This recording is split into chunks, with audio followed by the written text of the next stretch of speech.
ನಾವು ಅಂಜನಾದ್ರಿ ನೋಡ್ಕೊಂಡು ನೆಕ್ಸ್ಟ್ ಬಂದಿದ್ದ ಪ್ಲೇಸು ಪಂಪಾ ಸರೋವರ. ಇಲ್ಲೇನು ವಿಶೇಷತೆ ಅಂತ ಮುಂದೆ ಹೇಳ್ತೀನಿ ನಿಮಗೆ. ಬೆಂಗಳೂರಲ್ಲಿ ಫುಲ್ಲು ಮಳೆ ಇತ್ತು. ನಾನು ಮೋಸ್ಟ್ಲಿ ಇಲ್ಲೂ ಮಳೆ ಇರುತ್ತೆ ಅಂದ್ಕೊಂಡಿದ್ದೆ.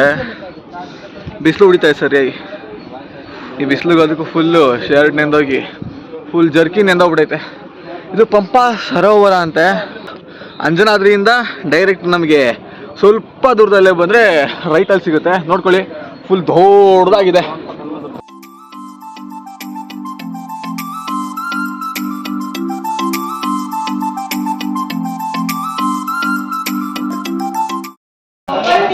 ಈ ಪಂಪಾ ಸರೋವರದಲ್ಲಿ ವಿಶೇಷತೆ ಏನಪ್ಪ ಅಂದರೆ, ಈ ಶಬರಿ ಗೊತ್ತಲ್ಲ ಎಲ್ಲರಿಗೂ, ರಾಮಂಗೋಸ್ಕರ ಎಷ್ಟೋ ವರ್ಷಗಳಿಂದ ಕಾದು ತಪಸ್ ಮಾಡಿರೋದು ಆ ಗುಹೆ.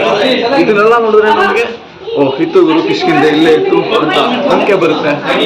ಅದು ವಾಸ್ತವವಾಗಿ ಗೊತ್ತಿಲ್ಲ.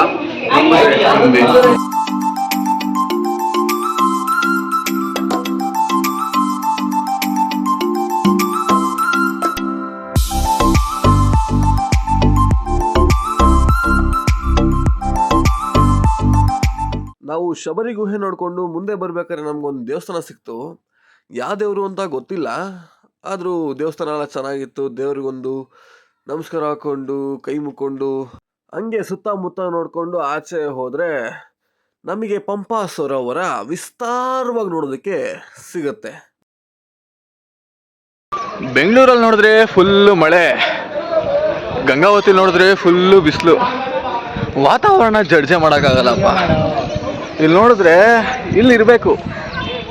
ವಾ ಬಾ ದಾದ ಕೋತಿಗಳು ನೋಡ್ತೀರಾ? ಕೋತಿಗಳು ಸೈನ್ಯಗಳಿದಾವೆ ನೋಡಿ. ಕೋತಿ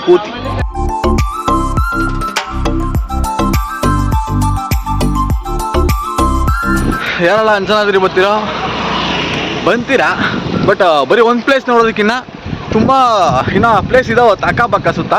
ಅದೇ ಥರನೇ ಇದು ಪಂಪಾ ಸರೋವರ. ಶಬರಿ ಶ್ರೀ ರಾಮಚಂದ್ರನಿಗೆ ಕಾದಿರೋ ಜಾಗ ಇದು.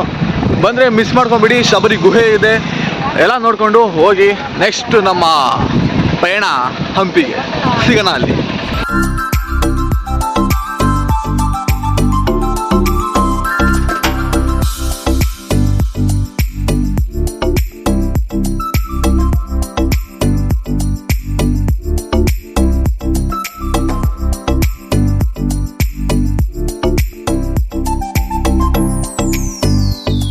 ನಾವು ಅಂಜನಾದ್ರಿ ನೋಡ್ಕೊಂಡು ನೆಕ್ಸ್ಟ್ ಬಂದಿರೋ ಪ್ಲೇಸು ಹಂಪಿ, ಐತಿಹಾಸಿಕ ಸ್ಥಳ.